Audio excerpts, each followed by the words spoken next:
লোভ আপনার অন্তরের আরো একটা শত্রু। দেখতে গেলে এটা একটা শব্দ, একটা সংস্কৃত শব্দ। লব ধাতু থেকে উৎপন্ন হয়েছে। এর অর্থ কিছু লাভ করা। কিছু লাভ করা অনুচিত নয়, আরো কিছু লাভ করাও অনুচিত নয়, কিন্তু সব থেকে বেশি আমি লাভ করব। আমি আরো চাই, আরো বেশি চাই, আরো বেশি পেতে চাই। এটাই হলো লোভ। আর এই লোভ যখন গ্রাস করে তখন আপনি যা পেতে চান, সে ধনই হোক বা মানই হোক, তা অর্জন করার জন্য মানুষ যে কোনো স্তরে পৌঁছে যেতে পারে। যদি মানুষ ধন অর্জন করতে চান তাহলে তার জন্য তারা অধর্মের পথেও চলতে পারে। যদি সম্মান অর্জন করতে চান তাহলে অন্য মানুষকে ছোটও করতে পারেন। শেষ পর্যন্ত আপনার এটা মনে হতে পারে যে যদি একটু অল্পই প্রাপ্ত করতাম, কিন্তু ভালোবেসে প্রাপ্ত করতাম, এই জীবন আরো অনেক বেশি সুখী হতো। লোভ আপনার জীবনে, আপনার মনে কখন যে প্রবেশ করবে সেটা আপনি জানতেও পারবেন না। তাই এটা চিনতে শিখুন আর তৎক্ষণাৎ জীবন থেকে বাইরে ফেলে দিন। যা কিছু লাভ করতে চান তা ভালোবেসে লাভ করুন, আর সেই ভালোবাসার সাথেই বলুন রাধা রাধা রাধা রাধা। আপনারা হয়তো ভাবছেন কি আশ্চর্য ব্যাপার, প্রত্যেকবার আমি কথা শেষ হওয়ার পরে রাধা রাধা বলি। এইবার আমি আগেই বলে দিলাম। কারণটা কি? কারণ সূত্রপাত হয় নিঃস্বার্থ আবেগের দ্বারা। ঠিক যেমন একজন মাতাকেই দেখে নিন। যখনই একজন মাতা সন্তানকে জন্ম দেন তখন এই সংসার ভুলে যায় যে তার জন্য এটা একটা নতুন জন্ম। কারণ একজন নারী তখন একজন মাতৃরূপে নতুন ভাবে জন্ম নেয়।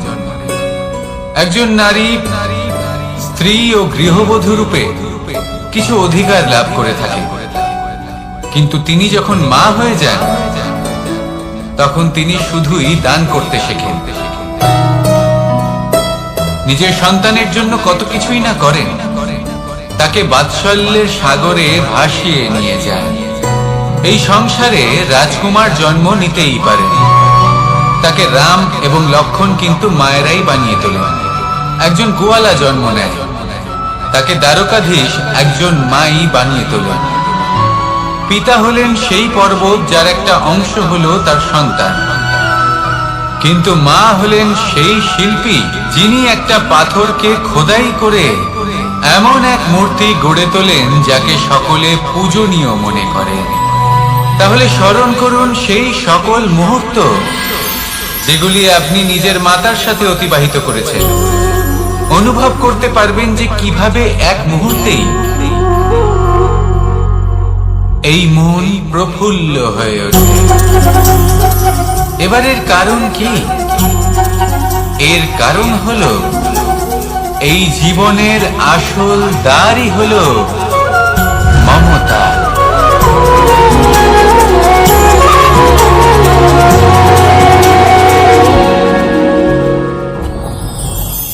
যত শক্তিশালী এই মন তত শক্তিশালী এই শরীরও। সারথি শক্তিহীন হয়, দুর্বল হয়, তাহলে এই রথের কি হবে? এটা উচিত পথে চলতে পারবে না, উচিত গতিতে চলতে পারবে না, মন মতো স্থানে এটা পৌঁছতেও পারবে না। সেই জন্য মনের শক্তি অত্যন্ত প্রয়োজনীয়। এবার মনের শক্তি আমরা কোথা থেকে লাভ করি? দৃঢ়তার শক্তি থেকে। এবার এই শক্তি আমরা কিভাবে বাড়াতে পারি? আমরা প্রতিদিন কিছু নতুন স্থির করি, কিছু ছোট কিছু বড়, আর যেই আমরা নতুন কিছু পূর্ণ করি আমাদের মনের শক্তি বেড়ে যায়। আর যদি পূর্ণ না করতে পারি মনের শক্তি কমে যায়। একটা দেওয়ালের মতো ছোট ছোট ছোট ছোট শিলা আমরা একটার পর একটা স্থাপন করে একটা দেওয়াল তৈরি করি। এতগুলো পাথর যখন একত্রিত হয়ে যায় তখন এমন এক দেওয়াল তৈরি হয় যাকে ভাঙা প্রায় অসম্ভব হয়ে দাঁড়ায়। সেরকমই হয় মন এবং দৃঢ়তা। ছোট ছোট কাজ করে নিজের লক্ষ্য পূর্ণ করুন। এই লক্ষ্য যদি পূর্ণ হয় তবে মনের শক্তি বাড়বে। কিছুটা এইভাবে যে যত বড়ই বিপদ আসুক না কেন সেই বিপদ নিজে হার মেনে নেবে, কিন্তু আপনার মন ততটাই শক্তিশালী থাকবে। তাই মনের শক্তি বাড়াতে থাকুন যাতে আপনি উচিত পথে চলতে পারেন, উচিত গতিতে চলেন আর মনোবাঞ্ছিত স্থানে পৌঁছতে পারেন। তবেই এই মন প্রসন্ন হয়ে বলবে, রাধা রাধা। আমি রাধাকে ভালোবাসি, আর এই কথাটা সমগ্র সংসার জানে। আর সময় অন্তরে লীলার দ্বারা, বিভিন্ন ঘটনা দ্বারা, কর্মের দ্বারা আমি নিজের এই ভালোবাসা রাধার সামনে প্রকাশ করি। এবার আপনি বলবেন, এসবের কি প্রয়োজন? রাধা কি এই কথা জানে না যে কৃষ্ণ তাকে কতটা ভালোবাসে? অবশ্যই জানে, কিন্তু এই যে ভালোবাসা, তা মনে রেখে দেওয়ার জন্য নয়, তা প্রকাশ করার জন্য। আর বারংবার এই ভালোবাসাকে প্রকাশ করা উচিত, উচিত সময় এবং উচিত সুযোগ দেখে। কিরকম? এবার যদি আপনি প্রেমীর সাথে কোনো উৎসবে থাকেন, তাহলে তার সাথে নৃত্য সঙ্গীত করুন। যদি ভিড়ের মাঝে থাকেন, তখন প্রেমীকে সম্মান করুন, একান্তে প্রসাধন করুন। দুঃখের সময় তার হাত ধরে থাকুন, সুখের সময় আলিঙ্গন করে রাখুন। এই প্রেম যত প্রকাশ করবেন, ততই এই প্রেমের বৃদ্ধি হবে।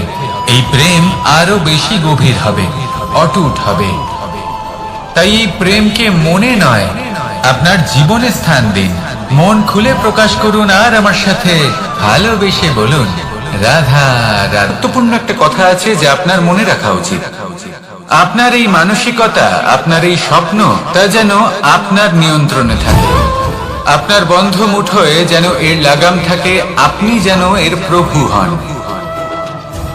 যদি তা হয়, তবেই আপনি লাভবান হবেন।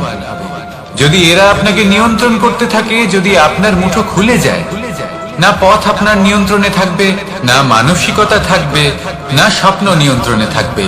আর যদি তাই হয়, তাহলে আপনি আপনার ভবিষ্যৎ নষ্ট করে ফেলবেন। তাই নিয়ন্ত্রণ করতে শিখুন নিজের বিচার বুদ্ধি, নিজের মানসিকতা, নিজের স্বপ্নকে। নিজের এই স্বপ্ন পূরণ করুন, আর আমার সাথে ভালোবেসে বলুন, রাধা রাধা। আমার কাছে যশোদা মা যেমন, আমার কাছে দেবকী মা যেমন, আমার কাছে ঠিক তেমনই হলেন গোমাতা। এবার ভেবে দেখার বিষয় হলো এটা, যে এই সংসারে অসংখ্য প্রাণী আছে। একজন গাইকে একজন মায়ের মর্যাদা কেন দেওয়া হয়? তাহলে এর অনেকগুলো কারণ আছে।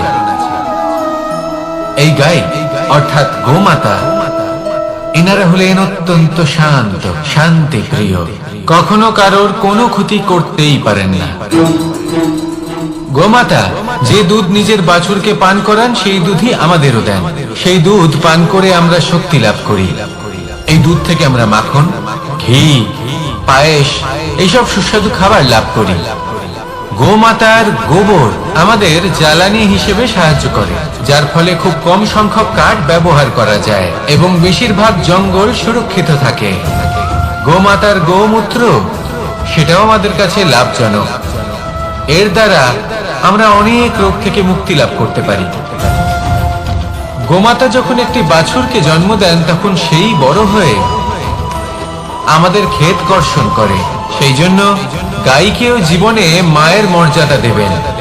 যতটা সম্ভব তাকে সেবা করুন এবং ভালোবেসে তাকে পালন করুন। এই মন নিজে থেকেই প্রসন্ন হয়ে বলবে, রাধা রাধা। চলতে থাকা, থেমে যাওয়া, বিশ্রাম নেওয়া, তারপর দম নিয়ে পুনরায় দাঁড়িয়ে পড়া, আর তারপর আবার সেই পথ চলা। এটা জীবনের অভিন্ন এক অঙ্গ, এটার থেকে আপনি পালাতে পারবেন না। কিন্তু এই অঙ্গকে আপনি নিজের জীবনে কিভাবে প্রয়োগ করবেন, কিভাবে তাকে কাজে লাগাবেন, সেই সিদ্ধান্ত আপনাকে নিতে হবে। যারা হেরে যান তারাও জীবনে থমকে যান, আবার যারা জেতেন তারাও দাঁড়িয়ে পড়েন। যারা হেরে যান তারা হাঁপিয়ে দাঁড়িয়ে পড়েন, যারা জিতে যান তারা দাঁড়িয়ে পড়েন সেই সর্বোচ্চ স্তরে পৌঁছে গিয়ে। এবার দাঁড়াতে তো আপনাকে হবে, তা হতেই হবে। কিন্তু কখন, কিভাবে দাঁড়াবেন, ক্লান্ত হয়ে নাকি সর্বোচ্চ স্তরে পৌঁছে গিয়ে, সেই সিদ্ধান্ত আপনার। অবশ্যই দাঁড়িয়ে পড়ুন, কিন্তু ক্লান্ত হয়ে নয়, কারণ আপনাকে পুনরায় দাঁড়িয়ে পড়তে হবে, পুনরায় যাত্রাপথে এগোতে হবে এবং সর্বোচ্চ স্তরে পৌঁছতেই হবে। রাধা রাধা। স্বপ্ন, আমরা জীবনে স্বপ্ন দেখতে থাকি। সেটা পূরণ করার পূর্ণ প্রয়াস করে থাকি। কিন্তু এই স্বপ্ন পূরণ না হওয়ার পরিস্থিতিতে আমরা ভেঙে পড়ি, ছিন্ন বিচ্ছিন্ন হই। আর তারপর এই বোঝা আমরা আগামী প্রজন্মের ওপর রীতিমতো ঝাঁপিয়ে পড়ি। আমরা এটাই মনে করি যে আমরা যেটা হতে পারিনি সেটা আমাদের সন্তান অবশ্যই হবে। আমরা যা কখনো পাইনি আমাদের সন্তান অবশ্যই তা পাবে। এটা যে অনুচিত সেটা আমরা ভাবিনি, কিন্তু এটা ভুল। আর এই ভুল আমরা সকলেই করে থাকি। সন্তান প্রকৃতি আর পরমাত্মার আশীর্বাদ। ওদের ভেতরে তাদের নিজের একটা অস্তিত্ব লুকিয়ে থাকে, সেটা মন আগুন অবশ্যই নেভাতে পারে। ঠিক সেই রকমই হয় আমাদের সম্পর্ক, সম্পর্ক যা আমরা বহু বছর পরিশ্রম করে তৈরি করি, যে দরকার পড়লে আমাদের সহায়ক হয় কোনো না কোনো ভাবে। সেই জন্য সম্মান করতে শিখুন এই সম্পর্কগুলিকে, শিখুন এই সম্পর্কগুলিকে অটুট রাখতে। কথায় কথায় এই সম্পর্কগুলিকে ভেঙে দিতে শিখবেন না। রাধা রাধা। বিষ, এই শব্দটা শুনলেই মনে অনেক কল্পনা জন্ম নেয়। আর আমাদের চারিদিক থেকে ঘিরে ধরে। তখন এই অহংকার আমাদের ছায়ার মতোই বিলুপ্ত হয়ে যায়। তাই সেই কারণে এই আত্মসম্মান নয়, এ হলো অহংকার। আর অহংকার আর কিছুই নয়, শুধু পতনের দিকে প্রথম পদক্ষেপ। আর এই জীবনে পতনের দিকে নয়, প্রেমের দিকে এগিয়ে যায়। আর আমার সাথে ভালোবেসে বলুন, রাধা রাধা। আপনি কি কখনো ফলে ফুলে পরিপূর্ণ বৃক্ষ দেখেছেন? তার ডালগুলো কিরকম স্বাধীনভাবে বেড়ে ওঠে। কিন্তু যদি এই ডালগুলো মূলের সাথে ঠিকভাবে যুক্ত না থাকে, সেই বৃক্ষের মূলগুলি গভীর না হয়, তাহলে কি হবে? তাহলে কি সে সেই সব সুবিধা পাবে? কখনোই না। সেই বৃক্ষের ডাল পড়ে যাবে, সেই বৃক্ষ ভূমিষ্ঠ হয়ে যাবে। ঠিক সেইভাবেই চিন্তা ভাবনার স্বাধীনতার আনন্দ আপনি তখনই আস্বাদন করবেন যখন আপনার শিক্ষা গভীর হবে। তাই স্বাধীন থাকুন দৃষ্টিভঙ্গিতে, কিন্তু যুক্ত থাকুন শিক্ষার সাথে। রাধা রাধা। সমাজ, আমরা এই সমাজে বাস করি আর বহুবার একটা গুরুত্বপূর্ণ কথা ভুলে যাই। এই সমাজ আমরা সকলে মিলে তৈরি করি। সমস্ত সময় কাটিয়ে দিই এইটা ভাবতে ভাবতে যে এই সমাজ কি ভাববে, আমার কি করা উচিত, আমার কি ভাবা উচিত, কি পড়া উচিত, কোনটা সঠিক কোনটা ভুল। যদি আমি এটা করি তাহলে কয়েকজনের এটা মনে হবে না তো যে আমি খারাপ, যখন আমি তা নই। মনে ভয় উৎপন্ন হয় সেই কয়েকজন মানুষের জন্য। তার কারণ হলো আমরা আমাদের মনের কথা শুনতে পাই না, না শুনতে পারি, না বলতে পারি, আর না করতে পারি। সেই কয়েকজন মানুষের ভয়। সংসারে প্রতিটি মানুষেরই নিজের আলাদা আলাদা ব্যক্তিত্ব আছে, আলাদা দৃষ্টিভঙ্গি আছে। তাই যদি আপনি এটা ভাবেন যে আপনি সবাইকে খুশি করতে পারবেন, তাহলে আপনি ভীষণ বড় ভুল করছেন। জীবনে কর্ম তাই করুন যাতে আপনার অন্তরাত্মা সন্তুষ্ট হয়। আর অন্তরাত্মা সন্তুষ্ট তখনই হবে যখন আপনার কর্ম শুভ হবে। তাই নিজের মনের কথা শুনে এই সংসারে শুভ কর্ম করতে থাকি। পাতাকে দেখুন, কত কোমল, কত শীর্ণ। যদি এর উপরে একটুও জোর খাটান, বেঁকে যাবে। পাতা তো এরকমই হয়, একটু জোর খাটালেই তা বেঁকে যায়। এদের নমনীয়তার জন্য। কিন্তু ওদের এই নমনীয়তার জন্য ঝড়ে বিপর্যয়ে ওরা ভেঙে পড়ার থেকে বেঁচে যায়। যদি এদের বদলে কোনো দৃঢ় বৃক্ষ হয়, তখন হাওয়ার তীব্র গতি সে সহ্য করতে পারে না, তার সম্মুখীন হতে পারে না, ভেঙে পড়ে যায় সে। ঠিক সেই রকমই হয় আমাদের সম্পর্ক।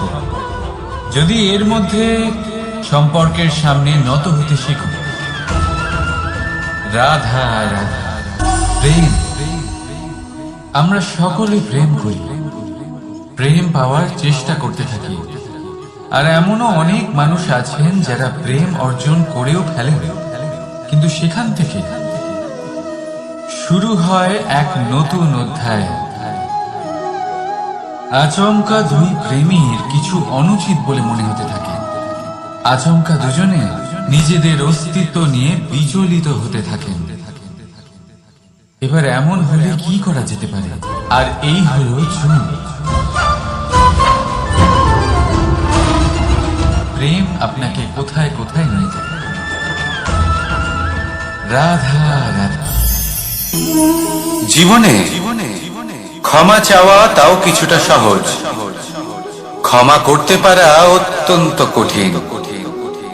ক্ষমা দুই অক্ষরের এই শব্দ হতে পারে, কিন্তু অত্যন্ত বড় এই শব্দ, অত্যন্ত গুরুত্বপূর্ণ এই শব্দ। কখনো কখনো অন্য কাউকে ক্ষমা করে দেওয়া তাও কিছুটা সহজ কাজ, কিন্তু নিজেকে ক্ষমা করতে পারা অত্যন্ত কঠিন হয়ে দাঁড়ায়।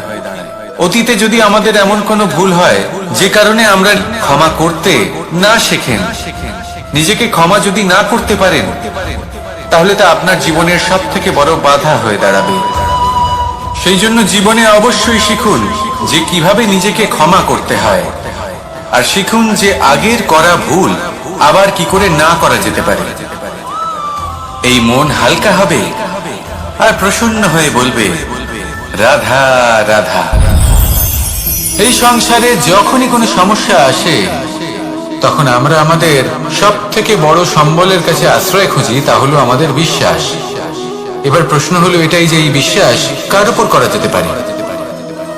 পরিবারের উপর, বন্ধুর উপর, নাকি তাদের উপর বিশ্বাস করা উচিত যাদেরকে আমরা কখনো সঙ্গ দিয়েছি? দেখুন, এই সংসারে বিপদের সম্মুখীন হলে কে আপনাকে সাহায্য করবে সেটা নির্বাচন করা আপনার হাতে নেই। সেটা সেই সকল ব্যক্তির উপর নির্ভরশীল যে তারা আপনাকে সাহায্য করবে নাকি করবে না। অর্থাৎ যখনই কোনো বিপদ আসে, সর্বপ্রথম তার সম্মুখীন আমাদের নিজেকেই হতে হয়, আর তার জন্য প্রস্তুত থাকা প্রয়োজনীয়। সেই শক্তি, সেই সাহস অর্জন করা প্রয়োজনীয়। দেখুন, যখনই অন্ধকার আসে, তখন সবার আগে কে আপনাকে ত্যাগ করে চলে যায়? আপনার নিজেরই ছায়া। এই অন্ধকারের সম্মুখীন হতে হয় অন্তরের প্রদীপের দ্বারা, অন্তরের আত্মা দ্বারা। তবেই আপনি অন্ধকারের উপর জয়লাভ করতে পারবেন। সেই জন্য যে বিপদই আসুক না কেন, নিজেকে তার জন্য প্রস্তুত রাখা উচিত। সেই সাহস নিয়ে আসুন। এমন কোনো বিপদ নেই যা আপনাকে ভেঙে দিতে পারে। আসুন আমার সাথে ভালোবেসে বলুন, রাধা রাধা। মানুষ সবসময় চায় যে তার জীবনে যেন কখনো কোনো সমস্যাই না আসে। সে চায় তার জীবন যেন শুধুমাত্র শান্তি এবং সুখের দ্বারা পূর্ণ থাকে। কিন্তু এই চাহিদা অনুচিত কিছু নয়। আমরা সবাই এটাই চাই যে জীবনে সুখ থাক, শান্তি থাক। কিন্তু এই কথা সবসময় মনে রাখবেন, যে সূর্য উদিত হন সংসারকে প্রকাশমান করেন, দুপুরবেলায় সংসারকে রৌদ্র প্রদান করেন, সন্ধ্যেবেলায় তাকেও অস্ত যেতে হয়। এবার আমাদের জীবন চক্র কিছুটা এরকমই। কোনো কিছুই চিরকাল একরকম থাকে না। কখনো এই নদীকে দেখুন যা বয়ে চলেছে। এই নদী যা বয়ে চলেছে তার পথেও অনেক বিপদ আসে। বড় বড় পাথরের সম্মুখীন হয়ে তাকেও সামনে এগিয়ে যেতে হয়। একটি পুকুর যা চারদিক থেকে ঘেরা, তার জীবনে কিন্তু কোনো সমস্যা নেই। কিন্তু এই সংসারে পুকুরের পুজো করা হয় না, পুজো করা হয় নদীকে। মনে রাখবেন, সমস্যার ঊর্ধ্বে তিনি উঠতে পারেন যিনি সমাধি লাভ করেছেন, যিনি এই সংসারেই নেই, যিনি এই সংসারে আছেন এবং জীবিত আছেন, তার জীবনের সমস্যা হলো শ্বাসবায়ুর মতোই গুরুত্বপূর্ণ। আসুন আমার সাথে ভালোবেসে বলুন, রাধা রাধা। আজ আমি আপনাকে একটা ছোট্ট কাহিনী শোনাবো। একবার আমি, রাধা আর দাদা, আমরা তিনজনে মিলে লুকিয়ে একটা উপবনে গেলাম আম পেড়ে খেতে। অনেক পরিশ্রম করে আমরা ওখানে পৌঁছলাম আর আমরা আশ্চর্যচকিত হয়ে গেলাম এটা দেখে যে এবার তো আম পাকেইনি। এবার দাদা কি করলেন, একটা আম পারলেন আর সেটা চাখলেন, আর উনি নিরাশ হয়ে পড়লেন। উনি বললেন যে এটা তো খুবই টক। তারপর রাধা একটা আম পারলো আর সেটা চেখে দেখলো, আর রাধা উৎসাহিত হয়ে পড়ল। আমি রাধাকে জিজ্ঞেস করলাম, কি হয়েছে, তুমি এত উৎসাহিত কেন? তখন রাধা বলল যে এবার এত বেশি টক আম হয়েছে যে এগুলো দিয়ে আমরা আচার বানাবো। তাহলে দাদা ওখান থেকে বেরিয়ে গেলেন নিরাশ হয়ে এবং খালি হাতে। রাধাও ওখান থেকে বেরিয়ে গেল কিন্তু উৎসাহিত হয়ে, আর অনেকগুলো কাঁচা আম সাথে নিয়ে। এর থেকে আমরা কি শিক্ষা পেতে পারি? যে প্রত্যেকটা স্থানে এমন কিছু রয়েছে যেখান থেকে আমরা কিছু একটা শিক্ষা লাভ করতে পারি, যা আমাদেরকে বিকাশের পথে নিয়ে যেতে পারে। এই শিক্ষা প্রত্যেক স্থানে আছে। সবকিছু আমাদের দৃষ্টিভঙ্গির উপর নির্ভর করছে। যখনই আমাদের জীবনে, আমাদের সম্পর্কে কোনো সমস্যা, কোনো বিপদ আসে, তখন বেশিরভাগ মানুষ সেই বিষয় নিয়ে দুঃখী হয়ে পড়েন। আর কিছু মানুষ এমনও থাকেন যারা শেষ পর্যন্ত তার সমাধান করেন, বিপদকে পরাজিত করেন, সম্পর্কগুলিকে আবার জুড়ে দেন। যদি আপনি সুখের খোঁজ করেন তাহলে আপনি সুখ অবশ্যই পাবেন, প্রসন্নতা অবশ্যই পাবেন। যদি আপনি দুঃখ খোঁজেন তাহলে দুঃখ অবশ্যই পাবেন। এবার আপনি কি খুঁজতে চান, সেই চয়ন আপনারই। আসুন আর আমার সাথে ভালোবেসে বলুন, রাধা রাধা। কখনো কোনো প্রজাপতিকে উড়তে দেখেছেন? কি সুন্দর উড়ে বেড়ায় সে, এক ফুল থেকে অন্য ফুলে, এক পাতা থেকে অন্য পাতার উপর। কিন্তু সে কিভাবে উড়তে শেখে কখনো ভেবেছেন? জন্ম থেকেই কিন্তু প্রজাপতির ডানা থাকে না, ও কিন্তু ছোট্ট একটা ডিমের আকারে জন্ম লাভ করে। তারপর সেই ডিমটি ভেঙে একটি কীট বাইরে আসে। আস্তে আস্তে সে বড় হয়, ওর শক্তি বৃদ্ধি পায়। তারপর সে সেই কীট দশা ত্যাগ করে নিজের ডানাগুলি মেলে। এই প্রক্রিয়া তার কাছে সরল নয়, অত্যন্ত যন্ত্রণাদায়ক প্রক্রিয়া, কিন্তু সে সেই যন্ত্রণা মেনে নেয়। আর তারপর আস্তে আস্তে সে উড়তে শেখে। শুধুমাত্র আকাশে উড়ে বেড়ায় তা নয়, আমাদের মনের মাঝে উড়ে বেড়ায়। এবার এই ডিম থেকে প্রজাপতি হয়ে ওঠার যে যাত্রা, এটা যতটা কঠিন, ততটাই কঠিন হয় এই সংসারে শ্রেষ্ঠ কর্ম করা, ততটাই কঠিন হয় এই সংসারে মহান হয়ে ওঠা। সেই জন্য প্রয়োজনীয় প্রচেষ্টা এবং সময়। নিরন্তর প্রচেষ্টা করতে থাকুন, পর্যাপ্ত সময় নিন, এবং আপনি নিজেকে এই আকাশে উড়ন্ত অবস্থায় পাবেন। আসুন আমার সাথে ভালোবেসে বলুন, রাধা রাধা। তৃতীয় পুরুষার্থ। এবার অধিকাংশ মানুষই কাম বলতে বিলাসিতা, বাসনা, লালসা মনে করে ফেলে। আসলে এমন কিছুই নয়। কামের বাস্তবিক অর্থ কি? কামের বাস্তবিক অর্থ হলো কামনা। প্রতিটা ব্যক্তি, প্রতিটা মানুষ, প্রতিটা জীব এই সংসারে কোনো না কোনো বিশেষ কারণে আসে। সেই কারণকে পূর্ণ করার জন্য কর্ম করাকে কাম বলে। এখন সেটা সবার জন্য ভিন্ন হতে পারে। কারোর কাছে সেটা জ্ঞান অর্জন করা হতে পারে, আবার কারোর কাছে নির্মাণ করা হতে পারে। কারোর জন্য পরিবারকে সঞ্চালন করা হতে পারে, আবার কারোর জন্য এই সংসার থেকে পাপ দূর করা হতে পারে। কিন্তু সবথেকে গুরুত্বপূর্ণ হলো যে মানুষ যেন নিজের কর্ম ঠিক করে করে, সম্পূর্ণ যত্ন নিয়ে করে। তৃতীয় পুরুষার্থ মানে এই কাম। এটার অনুচিত অর্থ নিজেকে বোঝানো মানেই সমগ্র জীবনকে অর্থহীন করে দেওয়া। তাই প্রেম দ্বারা আপনার এই সংসারে আসার কারণটাকে অনুসন্ধান করুন, আর এই প্রেমের সাথেই বলুন রাধা রাধা। এবার এই পুরুষার্থের বিষয়ে আপনারা অবশ্যই শুনেছেন, মোক্ষ, চতুর্থ পুরুষার্থ। আপনারা কি জানেন এই মোক্ষ আসলে কি? ধর্ম, অর্থ, কামনার পালন করতে করতে মৃত্যু লাভ করা, এটাই কি মোক্ষ? না, মোক্ষ হলো সেটাই যা জন্ম এবং মৃত্যুর ঊর্ধ্বে। প্রত্যেক ব্যক্তি, প্রত্যেক জীবই সংসারে কোনো না কোনো বিশেষ প্রয়োজনে আসে।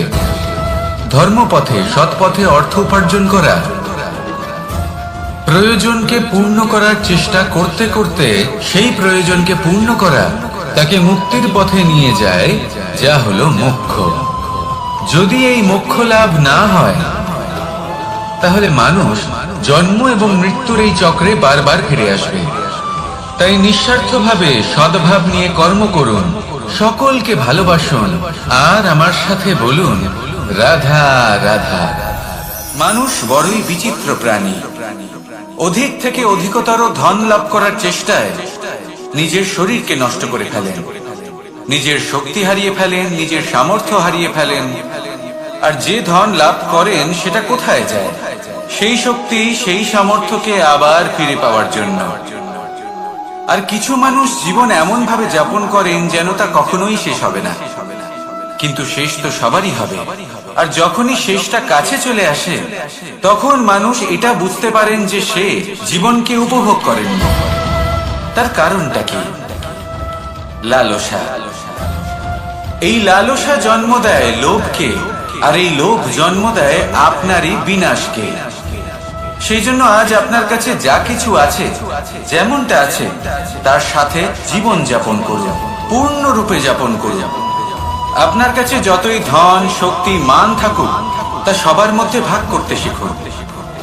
ভাগ করলে ভালোবাসা বাড়ে, আর এই ভালোবাসা দ্বারা জীবন আরো সুখময় হয়ে ওঠে। তাহলে আসুন আর আমার সাথে ভালোবেসে বলুন রাধা রাধা। মন, জীবনে যখনই কোনো বস্তু বা সুখ স্বাচ্ছন্দ্য অধিক মাত্রায় আপনার কাছে চলে আসে, তখন নিজেকে শ্রেষ্ঠ মনে করার একটা প্রবণতা দেখা যায়, যা হয় আত্মবিশ্বাসে পরিণত হয়, নয়তো অহংকারে। এবার আত্মবিশ্বাস আর অহংকারের মধ্যে অনেক বড় পার্থক্য রয়েছে। আমি এটা করতে পারি, আমি ওটাও করতে পারি, এ হলো আত্মবিশ্বাস। শুধুমাত্র আমি এটা করতে পারি, শুধুমাত্র আমি ওটাও করতে পারি, আমি হলাম সর্বশ্রেষ্ঠ, এটা হলো অহংকার। এবার এই অহংকার, এর ধ্বনি অনেক দূর প্রবাহিত হয়, আর এর প্রহার সর্বপ্রথম আপনাকে বিপর্যস্ত করে। এবার এই অহংকার, এর বিপরীত শব্দ হলো বিনয়, অর্থাৎ নিজের ঊর্ধ্বে উঠে অন্যের বিষয় ভাবনা চিন্তা করা, সংসারের বিষয় ভাবা। এই বিনয়ী হবার চেষ্টা করুন, একের থেকে অনেক হওয়ার চেষ্টা করুন, এবং একসাথে থাকার চেষ্টা করুন। নিশ্চিত রূপেই আপনি বিকাশের কারণ হবেন। মত্ততা থেকে নিজেকে দূরে রাখুন, অহংকার থেকে নিজেকে দূরে রাখুন। এই মন প্রসন্ন হয়ে বলবে রাধা রাধা। জীবনে যখন কোনো ব্যক্তি নিজের লক্ষ্য প্রাপ্তির জন্য নিরন্তর পরিশ্রম করতে থাকেন, চেষ্টা করতে থাকেন, তখন তিনি কষ্ট অনুভব করেন, কখনো শারীরিক কষ্ট, কখনো মানসিক কষ্ট। এবার উনি এটা ভাবতে থাকেন যে আমি কি উচিত করছি নাকি অনুচিত করছি। কারণ অন্যদিকে এমন একজন ব্যক্তিও আছেন যিনি একদমই পরিশ্রম, চেষ্টা করছেন না। তিনি মদিরা পান করেন, বিলাসিতায় জীবন কাটান, অলস প্রকৃতির হয়ে ওঠেন, নিদ্রাতে বিলীন হয়ে থাকেন, আর ভাবেন যে তিনি সুখ লাভ করছেন। কিন্তু এরকম কেন হয়? কারণ যখন আমরা সৎ পথে থাকি, উচিত পথে চলি, লক্ষ্য প্রাপ্ত করার জন্য চেষ্টা করতে থাকি, তখন আমাদের ভেতরে থাকা নেতিবাচক শক্তি এবং পাপ এই দেহকে ত্যাগ করে দেয়। আর এই অনুভূতিটাই আমাদের দুঃখের অনুভূতি দেয়, কষ্ট দেয়। এবার সেখানে যদি আমরা কুপথে চলি, অনুচিত পথে চলতে থাকি, তাহলে আমাদের ভেতরে থাকা পুণ্য এবং ধনাত্মক শক্তি আমাদের দেহ ত্যাগ করে দেয়। আর এই অনুভূতির কারণেই আমরা সুখ অনুভব করি। কিন্তু কখনো ভাববেন যে এই সুখ বেশি সময় পর্যন্ত থাকে না। সেই জন্য সবসময় মনে রাখবেন, যদি আপনি জানেন যে এটাই আপনার লক্ষ্য, এটাই উচিত পথ, শুভ পথ, তাতে নিরন্তরভাবে এগিয়ে যেতে চেষ্টা করতে থাকুন। এই কষ্ট আপনাকে সুখের পরাকাষ্ঠায় কখন পৌঁছে দেবে তা আপনি জানতেই পারবেন না। আসুন আমার সাথে ভালোবেসে বলুন, রাধা রাধা। ঈর্ষা আমাদেরই মনে বসবাস করা আরো একটা শত্রু।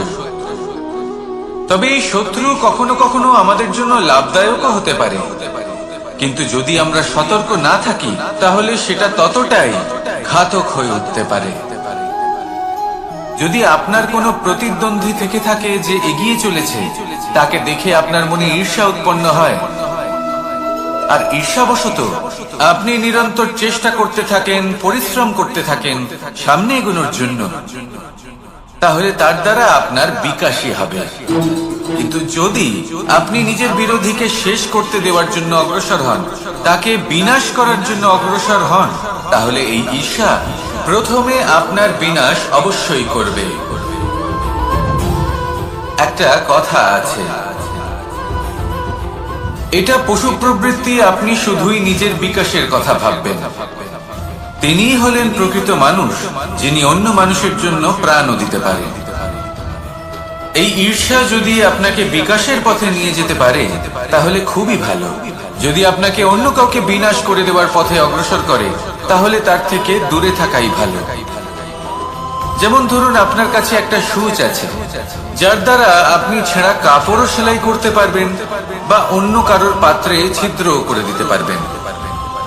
আপনি কি চাইবেন, নিজের বিকাশ নাকি অন্য কারোর বিনাশ?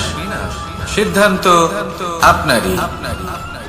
আসুন আর আমার সাথে ভালোবেসে বলুন, রাধা রাধা। বিষ এবং অমৃত, এর ভিত্তিতেই সংসার চক্র চলতে থাকে।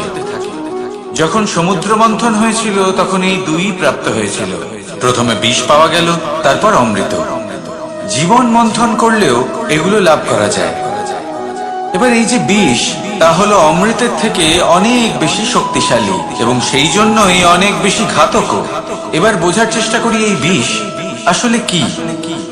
যে কোনো বস্তু বা কোনো ভাব যদি মাত্রার থেকে বেশি পরিমাণে আপনার কাছে থাকে, প্রয়োজনের থেকে বেশি আপনার কাছে থাকে, তাহলে সেটা আপনার কাছে বিষ সমান হতে পারে। তা সে ধন হোক, শক্তি হোক, সম্মান হোক, ইত্যাদি ইত্যাদি। যদি আপনার কাছে এমন কিছু থেকে থাকে যা মাত্রার থেকে বেশি পরিমাণে আপনার কাছে আছে, তাহলে তাকে ভাগ করতে শিখুন। যদি আপনি ভাগ করতে শিখে যান, তাহলে এই বিষই আপনার জন্য অমৃতে পরিণত হবে, আর তাদের কাছেও অমৃত সমান হয়ে উঠবে যাদের এই সাহায্যের প্রয়োজন। তাহলে ভাগ করে নিতে শিখুন আর আমার সাথে ভালোবেসে বলুন, রাধা রাধা। কোনো বাড়িতে, কোনো পরিবারে যখন কারোর জন্ম হয়, তখন তা কত সুখের মুহূর্ত হয়। সেই ছোট্ট সন্তান যখন কিছুটা বড় হয়, সে হাঁটার চেষ্টা করে, আর সেই প্রক্রিয়াতেও খুব বড় একটা শিক্ষা লুকিয়ে রয়েছে, ঠেলে দেওয়া। যখন আপনি হাঁটতে চান, সামনে এগোতে চান, তখন আপনি কি করেন? নিজের পায়ের তলার যে মাটি, তাকে আপনি পেছনে ঠেলে দেন। ব্যাস, এই একই জিনিস তো জীবনেও শিখতে হবে। এবার যদি আপনি জ্ঞানের পথে অগ্রসর হতে চান, তাহলে অজ্ঞানতাকে পেছনে সরিয়ে দিতে হবে। যদি আপনি প্রকাশের দিকে এগোতে চান, তাহলে অন্ধকারকে পেছনে সরিয়ে দিতে হবে। যদি আপনি ভবিষ্যতে সফল হতে চান, তাহলে অতীতের যে অসফলতাগুলিকে পেছনে সরিয়ে দিতে হবে। যে জল বইতে বইতে থেমে যায়, তাকে আমরা নালা বলে থাকি। তার থেকে দুর্গন্ধ বের হয়, কিন্তু যে জল বইতেই থাকে তাকেই আমরা পবিত্র জল বলি। তাহলে আপনিও কর্ম করতে থাকুন, কখনো থামবেন না, আর আমার সাথে ভালোবেসে বলুন, রাধা রাধা। যোগাসন। যোগাসনে আসন অত্যন্ত গুরুত্বপূর্ণ। এবার আমি বলবো সবথেকে শ্রেষ্ঠ আসন কোনটি। আশ্বাস। নিজেকে আশ্বস্ত করতে থাকুন যে আমি আছি, সব ঠিক হবে, যা হচ্ছে ভালোর জন্য হচ্ছে। এই আশ্বাস আপনাকে জীবনে এমন ধনাত্মক বিশ্বাস দেবে যে আপনি বড় বড় সমস্যার সমাধান করতে পারবেন। এবার যদি কথা বলি সব থেকে কঠিন সময়, তাহলে সেটা হলো বিচ্ছেদের, যা মা সীতাকে সহ্য করতে হয়েছে শ্রীরামের জন্য, রাধা কৃষ্ণকেও সহ্য করতে হয়েছে। যে ব্যক্তি বিচ্ছেদের সময় সঠিক পথে চলে এসেছে, সে জীবনে অনেক শ্রেষ্ঠ স্থানে অবশ্যই পৌঁছতে পারবে। এবার যদি কথা বলি সব থেকে জরুরি এবং গুরুত্বপূর্ণ সময়, তাহলে সেটা হলো সংযোগ। সকলকে সাহায্য করতে থাকুন। আপনি অন্যদের সাহায্য করে তাদের যত আনন্দ দিতে পারবেন, ততটাই আনন্দ আপনারও জীবনে অবশ্যই আসবে। আসুন আর আমার সাথে ভালোবেসে বলুন, রাধা রাধা। কামবোধ, এটাই আপনার অন্তরের প্রথম শত্রু। বেশিরভাগ মানুষই কামবোধ বলতে লালসা বোঝেন, কিন্তু এটা সম্পূর্ণ সত্য নয়। কামের আসল অর্থ হলো কামনা। এটা খুবই সহজ ব্যাপার। মনুষ্য শরীর থাকলে, মানুষের মন থাকলে এই কামনা অবশ্যই থাকবে। এবার এটাই দেখতে হবে যে এই কামনা নেতিবাচক কামনা।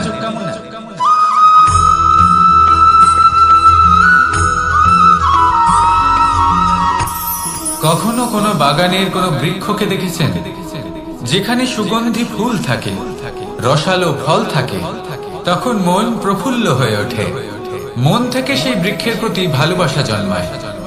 কিন্তু যিনি বাগানের মালিক, শুধুমাত্র তিনিই জানেন যে কিভাবে এই বৃক্ষকে আগলে রাখতে হয়, কিভাবে তার পরিচর্যা করলে এতে সুন্দর সুগন্ধি ফুল হবে, রসালো ফল হবে। কখনো কখনো প্রয়োজনের থেকে বেশি রোদ পেলে এই বৃক্ষগুলি শুকিয়ে যায়, প্রয়োজনের থেকে কম রোদ পেলেও এই বৃক্ষ কিন্তু শুকিয়ে যায়। প্রয়োজনের থেকে কম জল যদি পায়, এই বৃক্ষ শুকিয়ে যেতে পারে। প্রয়োজনের থেকে অতিরিক্ত জল যদি পায়, তখনও এই বৃক্ষের শিকড়গুলি নষ্ট হয়ে যেতে পারে। এবার এটাই কিন্তু আমাদের সংসারের সাথেও হয়। আমাদের সংসারের সকল প্রতিভাশালী ব্যক্তি, যেমন লেখক, বিচারক, প্রবক্তা, যোদ্ধা, এদের সবার ক্ষেত্রে এই কথাটাই প্রযোজ্য। যদি বেশি প্রশংসা করা হয়, তাহলেও এরা হারিয়ে যাবেন। প্রয়োজনের থেকে বেশি যদি নিন্দা করা হয়, তখনও তারা নত হয়ে পড়বেন।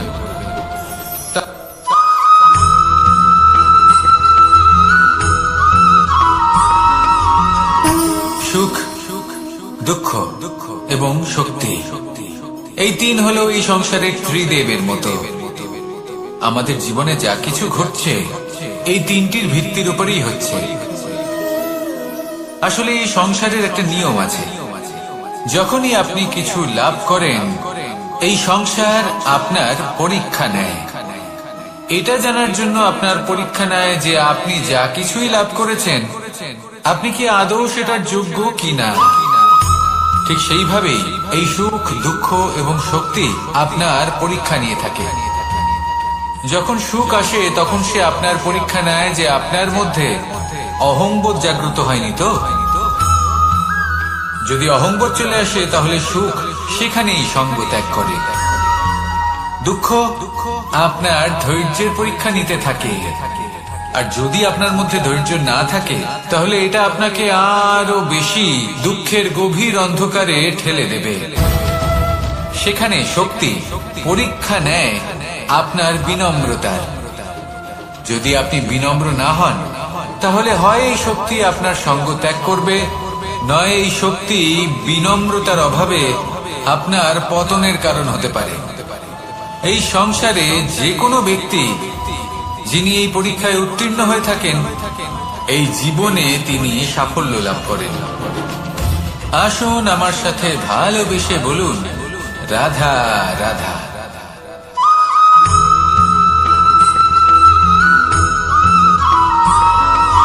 জীবনে যখন কোনো ব্যক্তি নিজের লক্ষ্য প্রাপ্তির জন্য নিরন্তর পরিশ্রম করতে থাকেন, চেষ্টা যতই করতে আঘাত থাকেন প্রদান করুক না তখন কেন, তিনি কষ্ট অনুভব প্রেমপূর্বক করেন, সহ্য করেন। কখনো শারীরিক কষ্ট আর তার বদলে কখনো অমূল্য মানসিক রত্ন কষ্ট প্রদান করে।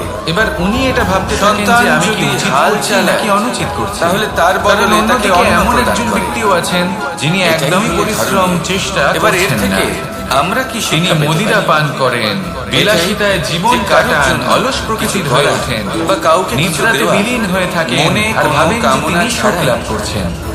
আর এই কিন্তু কথাটা এরকম বুঝে কেন যাওয়া হয়?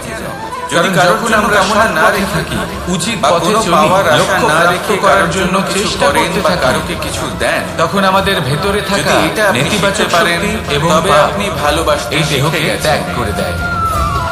আর আর সেই এই জন্যই অনুভূতিটাই ধরিত্রীকে মাতা আমাদের বলা হয়। দুঃখের কারণ অনুভূতি মাতা দেয়। শুধু উনি নন যিনি কষ্ট গর্ভে দেয়। সন্তানকে ধারণ করেন। এবার মাতা তো উনি। সেখানে যদি আমরা কুপথে যিনি চলি, জীবন অনুচিত বাঁচতে পথে শেখান। চলতে থাকি, তাহলে যিনি আমাদের জীবন ভেতরে বাঁচার থাকা উদাহরণ প্রদান পুণ্য করেন। এবং ধন্যাত্মক শক্তি তাহলে আমাদের দেহ ত্যাগ এই করে দেয়। নিঃস্বার্থ ভাব আর শিখুন, এই অনুভূতির কারণে নিঃস্বার্থ আমরা ভালোবাসা শিখুন। সুখ অনুভব করি। আর এই ভালোবাসার কিন্তু সাথেই কখনো বলুন, ভাববেন যে এই সুখ রাধা, বেশি রাধা। সময় পর্যন্ত থাকে না।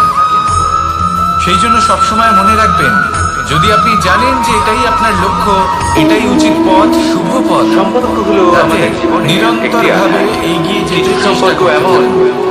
এই যে আমরা কষ্ট জন্মসূত্রে লাভ করি, যেমন আপনাকে পরিবার, সুখের মা, বাবা। পরাকাষ্ঠায় কিছু কখন সম্পর্ক আছে যে পৌঁছে আমরা দেবে জীবনে তা আপনি অর্জন করে জানতেই থাকি। পারবেন না। তা সে প্রেমের হোক